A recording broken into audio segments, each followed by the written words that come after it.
I might have. No, I think it's a word. Is that a word? I just don't say it a lot. Do a whole dictionary show on this shit. All shots, no chaser dictionary.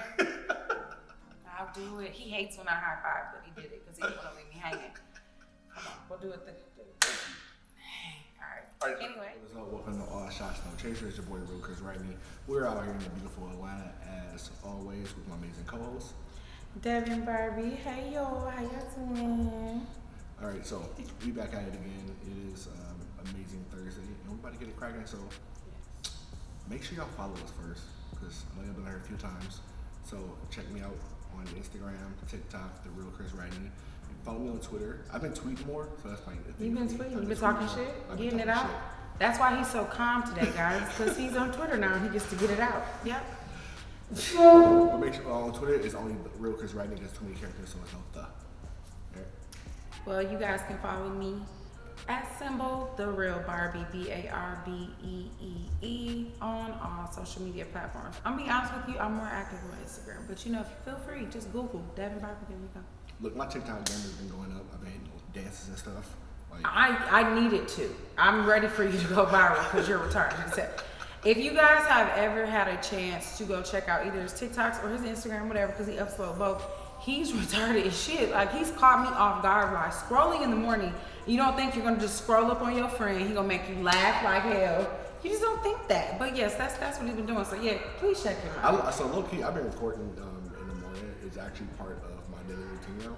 So my daily routine goes in this order, right? Okay. So I get up in the morning at 7:30, if not earlier, if not later, because I'm kind of down I have.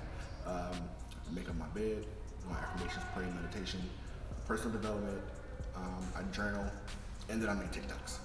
And then after that, at that point, it's probably like 9 o'clock already, and then I'm doing Damn, you like, do it. What time do you get up? 6? 7:30. Oh, 7? 7:30. Wow. And I would get all that done like in the first hour and a half of my day. That's very productive for an hour and a half. And can you sign me up for like a TikTok? I know you train me, but can you TikTok train me? I don't know. He gonna send me an invoice after the show, y'all. Like $5.99. All right, so we'll go to the show because that actually kind of transgoes. He's making new words and stuff too. That's fine. Transgoes That's is fine. in the Urban Dictionary. It means to transition into going to. Wait, did you say it goes in there or is in there? It's in there. It's in there now. We'll put it in there today. We're gonna go to the topic. What was you saying? So part of my my morning routine kind of transitions into our topic about mental health. So one of the reasons you heard me say I do prayer and meditation and I journal first thing in the morning is because I've done a lot of work on mental health. And that's one of the first things for me that actually helped me like get those what I call small wins in the morning, which is like making my bed. All that shit's mental. For those of you, so we're black, by the way, everybody noticed. Hey, how are you? She's a lighter shade of black. I'm a little bit. Whoa, don't give me all my melanin. Please don't take any percentage of my melanin. I need all of it. It's wintertime. Do not judge me. All right, so the reason I say that is because I know, I think it's dope that, like, especially nowadays in 2022, like last like 5 to 10 years, mental health has been a really big thing in the black community. Man, right? Very big. We have a lot of people in our generation who are, I have a lot of friends who are therapists, like counselors going into mental health. About 15 years ago, it was not a thing. I was not really concerned about mental health. I didn't know that if you was black, you could go to a therapist. We definitely have been scared in the community to go seek mental health. And that's why I was like, hey, Chris, we gotta talk about this because if you need help, you need help. Now, there's different approaches to working on your mental health. I would like to go for the hardcore, which is the doctor, going to see a therapist. The hardcore? Yes, because listen, so I'm gonna be honest with you guys, that's all shots and it's no chaser. I'm about to give y'all the no chaser. I did the premarital counseling, which was awesome prior to getting married. Very recommended. I've had my own personal counseling and I've had a mentorship. So mentors can also be a form of counseling, but I feel like in the community, a lot of us are like, I'm not doing it, or they're just embarrassed. If you are embarrassed, keep it private. I don't really give two bleeps. So, you know, I know I can cuss. I was trying to be cute. I got the turtleneck on. I was trying to be cute. I ain't trying to go shoot no fuck. Wow. He said I ain't got no turtleneck on. I don't give a fuck. And that is the truth about it. But in reality, though, we need to address those issues, especially with self. So it's like, you know, when they told me I had to do the counseling for the marriage and everything, I was like, well, damn, maybe I should go for my own personal too. I might as well just make this like a free for all. So that is what I did, and I'm glad that I did it. I also meditate, pray. I have a journal, setting goals. We talked about that last time. I suck at meditation because for some odd reason I be going through TikToks in my head, preferably the fucking bing bong shit. Every time my head gets quiet, I go bing bong. What? Do you do bing bong or you hear bing bong? I There's hear two. So Chris is going to be the first to sign up, and we're going to do a show with him going to the actual therapist, ladies and gentlemen. All right, no, so funny shit, actually, I've been to a therapist 3 different occasions. So I started therapy for the first time when I was like 18 years old. So a lot of people don't know this, but when you transition from high school to college, and you're kind of on your own, there's a lot of shit that comes with that. So like, one, like you kind of technically live by yourself, because you're like, granted you're on the campus on the dorm, like you can't live by yourself, right? So for me, it was one of those things where I went from like living with my mom's house to like not to see my siblings around. Right, I have 6 siblings, so it's like I see 4 of them all the time, and the other 2 on weekends at my dad's house. But it's like one day I'm in a house full of people, and then the next morning you're in a dorm room getting ready for preseason camp and play football. Did you have a roommate though? I did. Did you know? Did you get to pick them or? No. My roommate was actually a kid. I'm from Detroit, so the roommate was a kid from I think Ferndale. He's the running back, and then me and him, like we're both black, but we're totally opposite ends of the tracks. Like he was like a military kid, super family oriented. I was a hood booger, like super grimy, super gutter. Hood booger. Can we add that one too? Can we please add? I need you to emphasize that hood booger. Is that in the Urban Dictionary too? I think it is. My New York friend said it all the time. We're not going to interrupt, but I really am interested in knowing that. So maybe we'll talk about hood booger next time. All right. So it was that part. It was the difference in the culters. Like we both black, but like we totally different type of cultures. So like, that shit took its toll on me after a while. And it was like my suite mates, when we finally got to our dorm, it was I had this roommate, and then I had 2 white suite mates. And one of them was from the hood, so me really well. And then the other one was like kind of like my roommate, like preppy kid from the burbs. So it was like mentally, I'm like, this is fucking odd because I don't know how to do this kind of shit. So which caused kind of on the field issues when we played football. I ended up in therapy.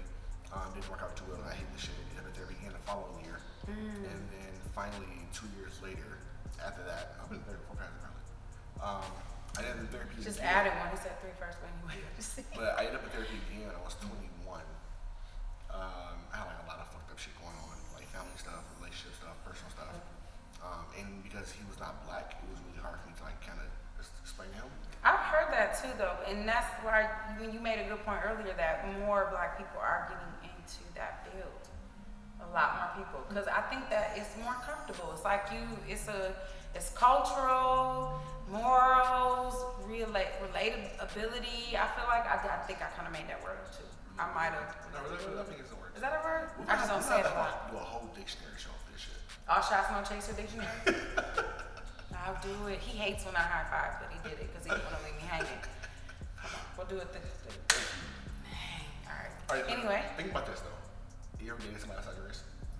Yes. How awkward was it? Okay, so. Was it like, Yes. okay, so how awkward was that? So.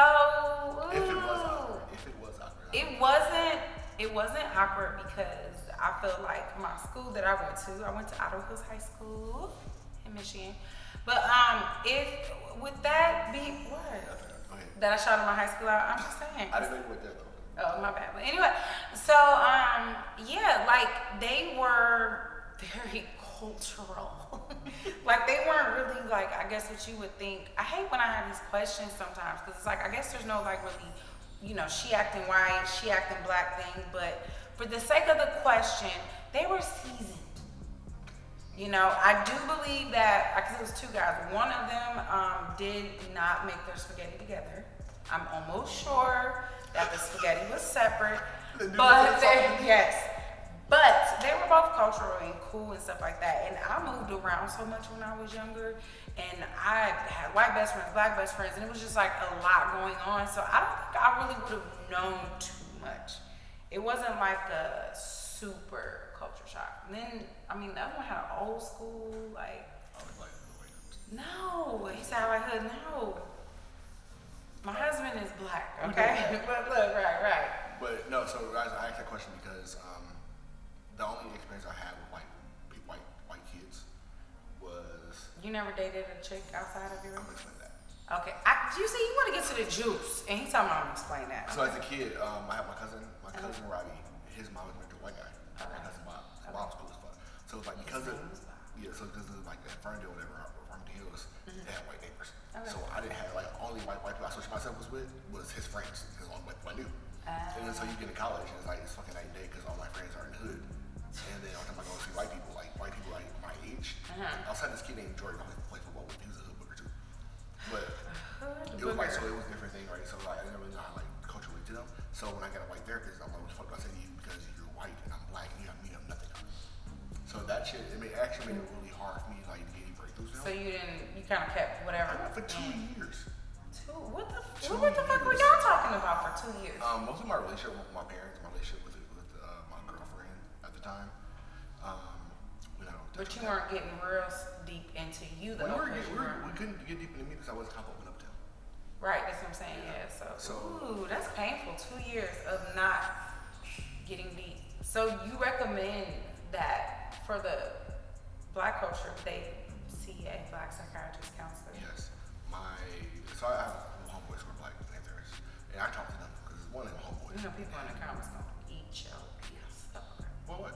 Cause they're like, no, you don't have to. I'm telling you, that's so broad. This is for me personally. Oh, okay. This is what worked for me. Okay. Like, so because I talk to like my black male and female friends who are therapists, I can talk to them and I can feel free talking to them because it's like y'all judge me off like, well, you hang on me anyway. At this point, y'all know me, like we fucking close as hell. You stuck. We got pictures and shit on Instagram. It don't matter. Say what you want. But when I got my real breakthrough was like 2 years ago when I got a black therapist. She's a woman, and it was like talking to my cool ass auntie. I like that. So Okay. every time we hop on, I'm like, look, check this shit out. Like, fuck it, like we here already. I already paid for this shit. I'm gonna be here. I signed up for this. So it was like That sounds fun. This is the first time I wasn't forced, but it was like I wasn't forced by work or some shit, or I feel about it there. It was like my own personal choice to go there. So talking to her was like, okay, cool. It's like I'm talking to my auntie. Let's get down to the nitty gritty. Here's where I'm at today. This is how I'm really feeling. This is what I think. This is what I'm thinking about myself. I think about the girl I'm dating. What do you think? So it was cool because like she'll give me honest feedback, and she wasn't candy coated. She was like, no, bro, you full of shit. Okay. So yeah, I appreciate that for her. Well, I think I know with I accidentally had all black counselors and mentor.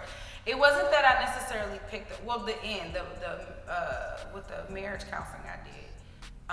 But the mentor with me and then the counseling, that kind of like fell in my lap that way. And you know, if y'all don't already know, I'm very big on women empowerment and things like that. So my biggest thing was personally, that is, was that I'm like, I want to work with a woman. You know, I didn't necessarily say it had to be specifically a black woman, although I love to support my culture first. I definitely was open to a woman more so than a man. And that kind of, I guess, subconsciously happened. But they were all black though. And I'm not mad at that at all. I think that I love to see the beauty of us all the time. Anytime I can see it, capture it, be involved in it, just being black, I love being black. Like, yeah, I'm definitely fucking cool as fuck. You know how much shit you can do with your hair? I know, because y'all see I change my hair up every show. I was explaining to the girl about that shit. I was like, as a black man who is in love with black women, I can get a new girlfriend every week if I want to. Or if she wanted to change her hair, I'm saying. Okay, I'm about to say, what? I explained that. Because black women can change their hair so many times, and you guys naturally will. You get different colors, different styles, wigs. Each wig comes with a personality. Each hairstyle comes with personality. So it's like I can get a different girlfriend every fucking week. I'm a blondie though, I heard though. Like my blonde, this is just a touch up, guys. I know you guys are probably thinking, no, this is just the roots grew out and I had to re-dye them, guys. But so like for that reason, yes, I love the fact that black women can change their hair, even if they have locks. Like Shit, we can get locks now. I need Yeah, locks today, a wig tomorrow. You can just natural locks. So much you can still do it. It's still sexy. I was talking to I said do the other day. Like one girl put her hair in a ponytail, black woman, and do this. Like, hell, you fine ass. I love this shit. Wow. Did you see the whole lean and kind of like, like that? Okay.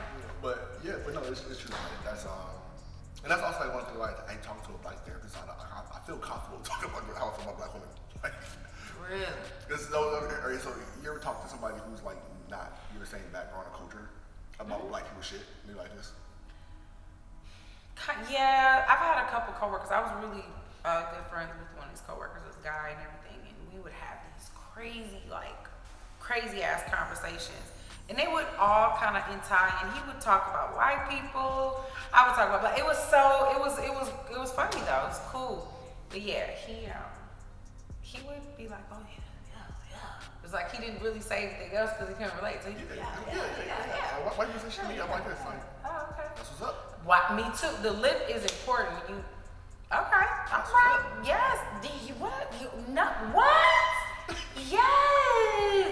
All of that. If you hear that, I apologize in advance. I did not follow. It's simple shit. Like I have white friends. Like so my mom pissed me off because she don't give me like half of my allowance. First time you get fucking allowance, bro. Like so it's like that's. I got shit. I didn't get allowance, but I got what I wanted. Nah, I started getting allowance. When I was like 11th grade. I started getting allowance because me and my dad made a deal. I won't get a job as long as I keep a 3.0 and above, and I play all the sports that I need to play. Oh, that's fair. That's a B plus. I made sure I got into college. I had one job only to play football. That sounds good to me. And it worked. I had some. I was raised in a not split family, but like, okay, my mom remarried, my dad remarried, and things of that nature. So that's what caused my first mentors, because I kind of felt like I was just stuck in the middle. But I think that I say that to say is getting a mentor first to kind of get your feet wet might be a step closer to getting a counselor. Especially if especially if you're not comfortable talking to a counselor out the gate. But it's like a lot of shit you can do, a lot of free resources. Instagram is like one of my favorite places to actually go like get encouragement because I follow pages like Every Nigga Deserves. Can you please send that to me? Yes, Every Nigga Deserves is one of my favorite pages. I really want to get my phone and do it right now. Some encouraging shit. Like Every Nigga Deserves to be happy today. You fucking right, my nigga. I do follow a whole bunch of them, but not to that caliber that Every Nigga Deserves. But I want you to send me that. Yeah. But what Chris said that I want to point out that was super important, he's being real with who he wants to open up to. You should be real who you want to open up to. Like if you want to stick with your culture, great. You want to stick with gender, whatever, however you want to do it, be real about that shit. Because if you go into it on some bullshit, you're not really helping yourself. You're wasting money and wasting time. So you legit are wasting a lot of money, a lot of time, and it's not cool because the purpose of therapy is to break through your shit and get your stuff done. And if you can't be honest with yourself and with the person you're talking to, it doesn't work. That's why I've been in therapy so many times. I'm actually about to go back to therapy again because I'm at the point now I want to start dating for real. Oh shit! I just cannot wait till we do this whole dating thing. I'm trying to convince Chris to let me hook him up with somebody for Valentine's Day and record it, and I'll just sit back and just chill and watch me and my husband. We will get there at some point. We're gonna get there because we're gonna do it. Maybe by summertime you can be in the pool and shit. We can just like. We'll work on that. But the highlight what we're talking about, so find a mentor, a therapist. Open Path is like a website that I use to find my therapist. Oh, nice. And they give like different promotion discounts too. Like find somebody you actually want to talk to and somebody you actually enjoy being around, like have a conversation with that you want to be open. I share more my therapist tells me all the time when I have one on social media. I don't give a fuck. My therapist said this. Chris does explore a lot of his life on there, which is fine. That's cool. Being transparent and being open. Me, what I say is prayer, meditation, and since we're talking about apps, I have an app that I use daily, the motivation app, literally, motivation app. Oh my gosh, it is so dope. You can filter it to health, physical, relationships, spiritual, whatever. It's super, super dope. Get yourself together. Up here. Of course. All right. But yeah, we thank y'all as always for rocking with us and just staying tuned. Make sure you follow us on social media. That's the TikToks, the Instagrams, all that stuff. Follow me, Where's Radney. It's right here. subscribe, share, comment, all that stuff. Follow her. You can follow me at The Real Barbie, at symbol that is The Real Barbie, BARBEE. And we are going to make sure we talk about hood booger next time. Yep. All right, y'all have a good night. Thanks for watching this. You with Jackers doing whippets. Jack of all trades, my cousin taught me how to whip it. Now my favorite place the kitchen. Like Big Mama give you soul food, yeah, nigga put my foot up in it. Never jealous cause I'm gifted. Yeah, my success is written. Honestly, I probably run out all my apologies. It's fuck you, yeah, that's cool. And it's up there's all I got in me. Twin knives with the solace on them.